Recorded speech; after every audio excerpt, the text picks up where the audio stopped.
We got two Jackson Academy kids committing today. Darion Albert, the first one, already uploaded him. If you guys want to go check that out, that's on my channel as well. But we'll be watching TJ White right now, 6'1.5", 230.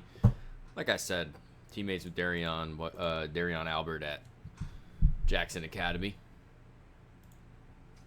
So I usually don't speculate on height, but it's such a big thing with this kid's recruitment because on his huddle it says he's 6'3", 24/7's got him listed at 6'1".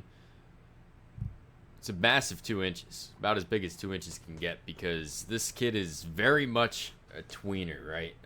Great edge rusher. You're going to watch the tape, you're going to say this kid's very explosive, very, very good at getting around the edge, but at 6'1", he's not going to play 3 downs at defensive end. He's just not going to. So he kind of fits more into that, to keep it current, Xavier Griffin, if you want to go watch him, Gainesville, Georgia, similar type role, except Xavier Griffin's got a lot of tape at playing off-ball linebacker. We don't see a lot of that with TJ White. You'll watch the whole film, and I think there's one play of him pass dropping, and he did really good. I think this kid athletically can pass drop. It's just more about of an experience thing.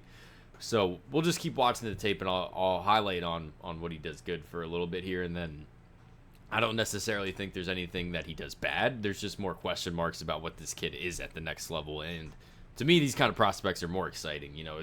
It's not that fun to come on here and just watch a kid dominate. Like, it's kind of fun, but he's gonna be like, you watch Tristan Keys, receiver committed to LSU right now. He's just so friggin' good that it's like my job's so easy. There's only so many ways I can say that kid is good, but kids like this, it's a bit more fun to talk about what needs to happen, I think, for this kid to be a college football player. But athletically, it's all there. I'm telling you, the kid's got really good hips, turns the edge real easy, very explosive.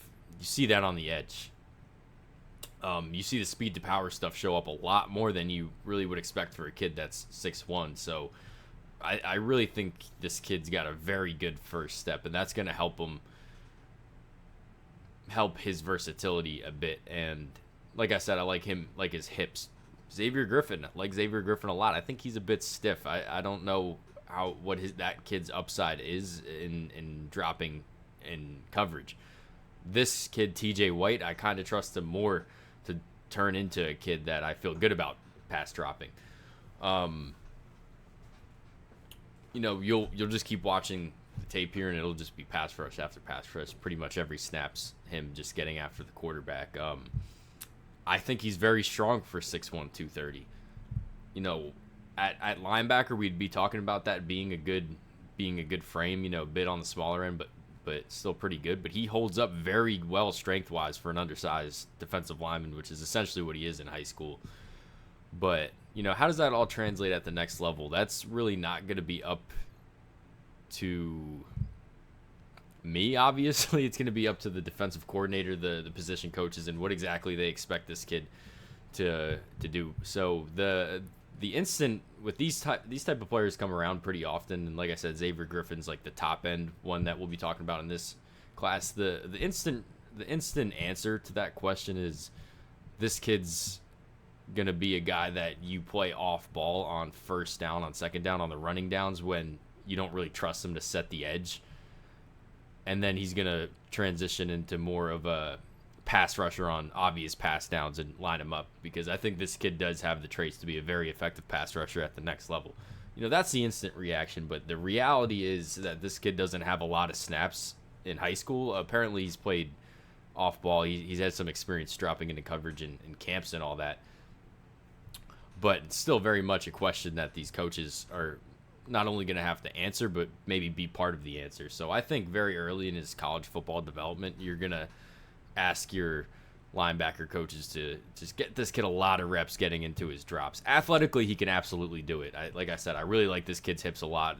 Don't really think I think he's very flexible. You see that on the edge. I think that's stuff that translates into the pass dropping. I also think this kid has legit sideline to sideline speed. You don't see it a lot with this kid at edge, just because a lot of the plays are over within like 7 yards. You don't really see that, but plays like this right here, you'll see it show up again, where you ask this kid to run more than 10 yards. I certainly think he's got that long speed, that sideline to sideline speed to not only pass drop, but also as a run defender at off-ball linebacker, that is. And right after this, we're going to see the one pass drop that we have on the whole tape, and you'll kind of see the athleticism that shows up when he's getting after the quarterback. This is the only time on this tape it shows up as a pass drop. Again, that's not me saying that he can't do it. It's just that he didn't do it on the tape, just because of the role he was asked to play in this defense here. But look at the hips. That looks like he's been doing it for a while. But I just would need, as a college coach, I'm gonna have to trust my coaches to turn this kid into a player that sees the field more, because like I said, right now, just not a whole lot of experience at off-ball linebacker, and you're not going to be asking this kid to set the edge on first down in the SEC, in the ACC, whatever school he ends up at. He's just not there physically yet, and at 6'1.5", it's the odds are certainly against it, But I think this kid's a great football player, and these kids are so excited. They're so exciting to have in your class, because I think the sky's the limit with this kid. It's more on the coaching staff, and of course it's on him, how he takes the coaching, how he's able to develop that aspect of his game, the pass dropping, bit more reps at off-ball linebacker. But I think that's really what the question is on whether he's ends up being a good college football player or not. And I always bet on the kids that I feel good about athletically, and because if I end up being wrong, it's not really going to be TJ White's fault. It's going to be on the coaches for not really working that out. So as an SEC program, ACC program, wherever he ends up, you have to trust your coaches to be able to develop that. This kid certainly has the athletic traits, and with how good of a football player this kid is, if it doesn't work out, I honestly say, go get new coaches, because I certainly think that this kid has everything to turn into a good football player. But you guys let me know. These conversations are always very interesting to have, because like I said, there's some prospects you'll watch and you'll just know exactly what this kid is at the next level, and there's no real argument, no discussions. But I could see a wide range of people having different opinions on this. And he's 6'1.5". I think I said that, but he's listed as 6'3" on Huddle. But I think we're going to trust the 24/7 numbers a bit more than the Huddle numbers. But you guys let me know. Thanks for watching.